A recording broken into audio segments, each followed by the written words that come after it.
and patience to teach us, and bless our parents wherever they are.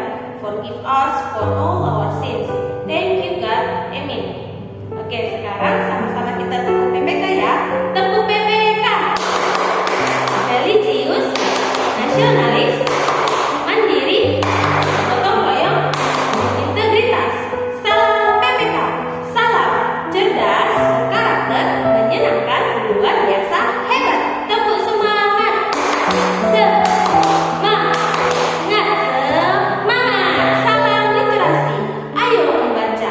Oke, pembelajaran kita hari ini bisa terbuat dalam video. Disarankan kalian simak dan perhatikan baik-baik ya. Selamat belajar. Anak-anak, tahukah kalian tentang tanaman berikut ini? Apa nama tanaman berikut ini? Ya, betul. Tanaman ini namanya padi. Apa saja manfaat tanaman padi? Ya, padi dapat kita olah menjadi beras, dan beras dapat kita masak menjadi nasi yang sebagai makanan pokok kita.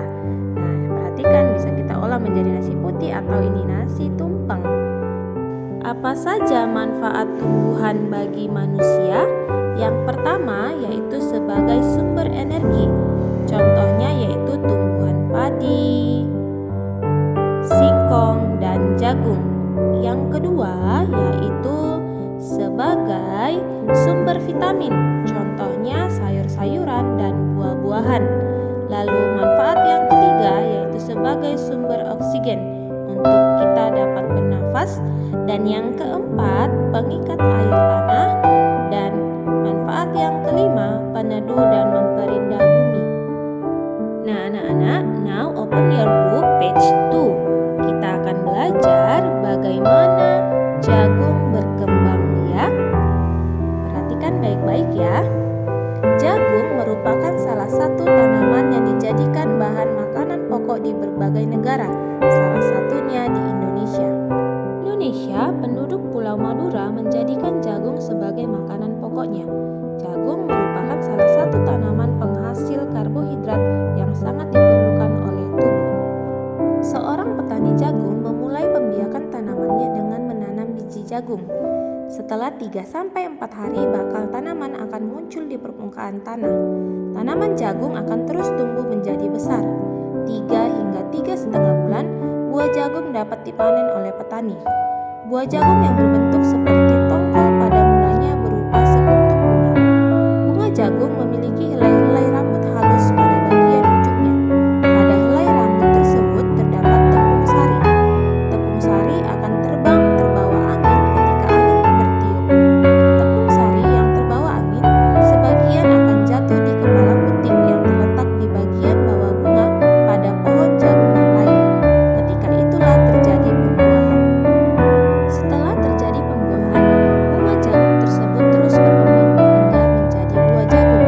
Perkembangan itulah yang dapat diamati dari waktu ke waktu. Buah jagung akan siap dipanen ketika rambut jagung sudah berwarna kecoklatan dan bagian tongkolnya sudah mengering. Apabila buah jagung tersebut dikupas, akan memperlihatkan biji jagung yang kekuningan. Bagian yang dimakan oleh manusia adalah biji jagung. Supaya jagung selalu tersedia sebagai bahan makanan manusia, maka petani jagung harus menanam kembali sebagian biji jagung dari hasil panen. Biji jagung yang tua dapat ditanam kembali. Dari sinilah akan dimulai lagi perkembangbiakan jagung. Nah, sekarang kita akan bersama-sama menuliskan ide pokok dan informasi penting dari teks yang berjudul Bagaimana Jagung Berkembang Biak. Pada paragraf yang pertama, yaitu jagung adalah salah satu makanan pokok di Indonesia. Pada paragraf kedua, perkembangbiakan jagung dengan biji. Pada paragraf ketiga, bunga jagung. Paragraf keempat, perkembangan bunga jagung sampai menjadi jagung. Dan paragraf kelima, yaitu pemanfaatan jagung untuk manusia dan petani. Ingat ya anak-anak Miss, bahwa tumbuhan jagung berkembang biak dengan bunga. Nah, di sini Miss akan memberikan gambar bunga. Kalian boleh perhatikan gambar bagian-bagian bunga berikut ini.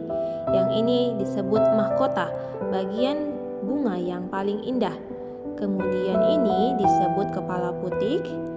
Yang ini itu tangkai putik. Dan yang ini kepala sari, ini tangkai sari. Lalu ini adalah kelopak bunga. ini adalah bakal biji, yang ini dasar bunga, dan yang terakhir ini adalah tangkai bunga. Tepung sari pada bunga jagung akan terbang terbawa angin ketika angin bertiup.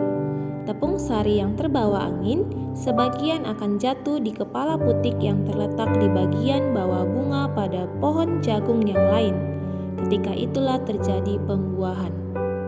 Nah, anak-anak Miss, tumbuhan jagung merupakan tumbuhan yang berkembang biak dengan perkembangbiakan generatif.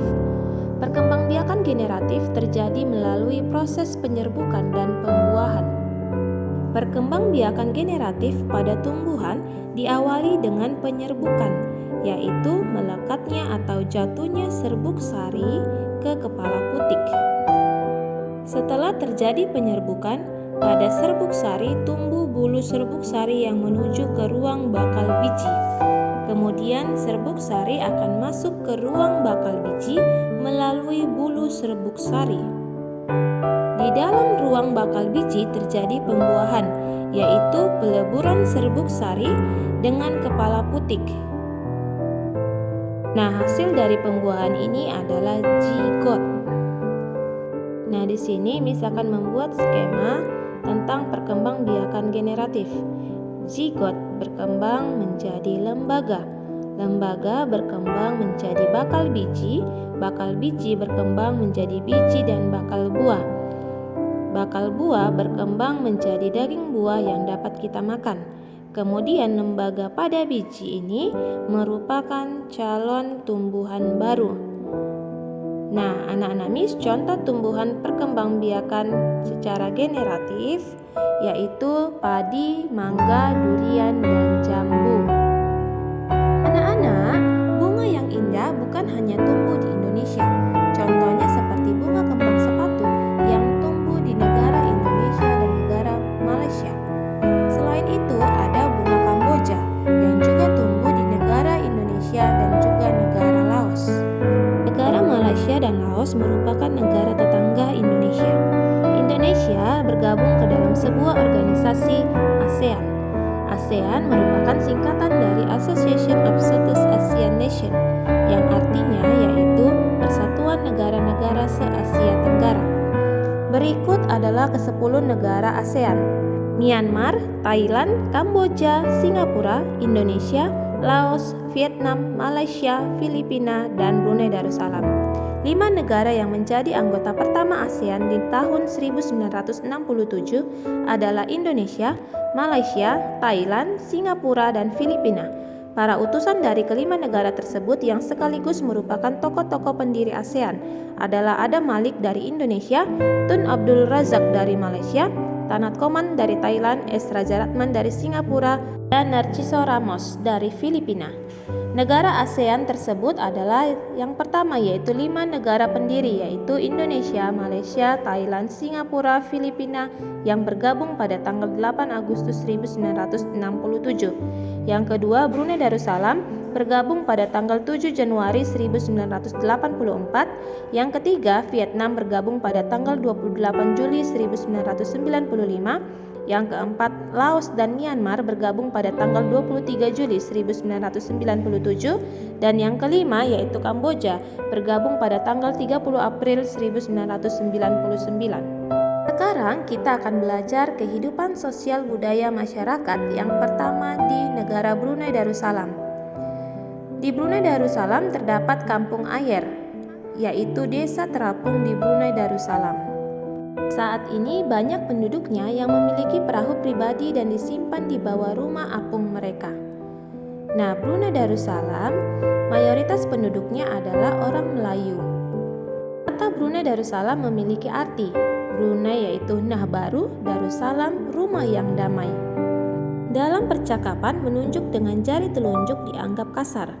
Dan secara tradisional orang Brunei tidak berjabat tangan dengan lawan jenis. Negara yang kedua yaitu negara Malaysia. Di negara Malaysia terdapat patung Dewa Murungga yang berukuran 42,7 meter di Batu Cafes.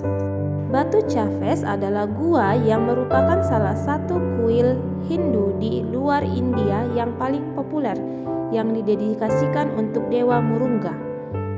Malaysia memiliki kota yang bernama Georgetown, yaitu kota yang terdaftar dalam UNESCO World Heritage.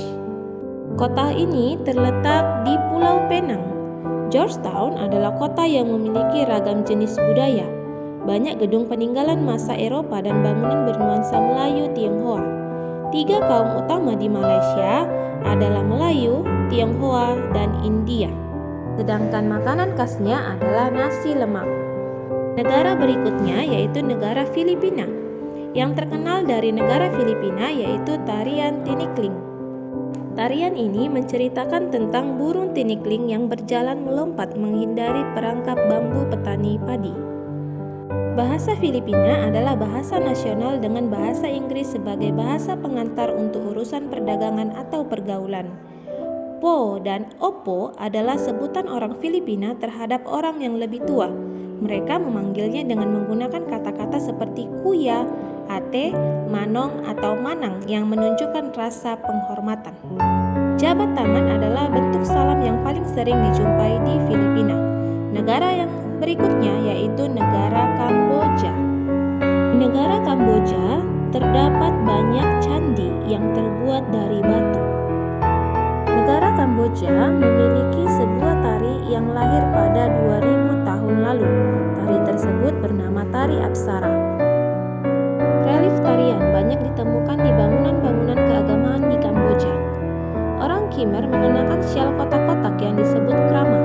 Pria dan wanita Khmer mengenakan bandul Buddha pada kalungnya. Tujuannya adalah untuk menjaga dari roh jahat dan membawa keberuntungan. Makanan terkenal negara Kamboja adalah cha yang berarti tumisan. Negara selanjutnya yaitu negara Myanmar. Myanmar disebut sebagai negara 1000 pagoda. Hal ini disebabkan karena sangat mudah menemukan kuil-kuil suci Buddha. Mayoritas penduduk Myanmar adalah keturunan Tibet. Bahasa yang digunakan yaitu bahasa Birma. Pakaian tradisional Myanmar yang disebut longyi mirip sarung Indonesia, namun kain ini membelit bagian tubuh mereka mulai dari perut hingga betis. Longyi yang berbahan kain katun bukan saja dikenakan pria dewasa, namun juga anak-anak dan wanita. Negara selanjutnya yaitu negara Vietnam. Permainan menangkap jangkrik dengan mata tertutup adalah permainan tradisional anak Vietnam.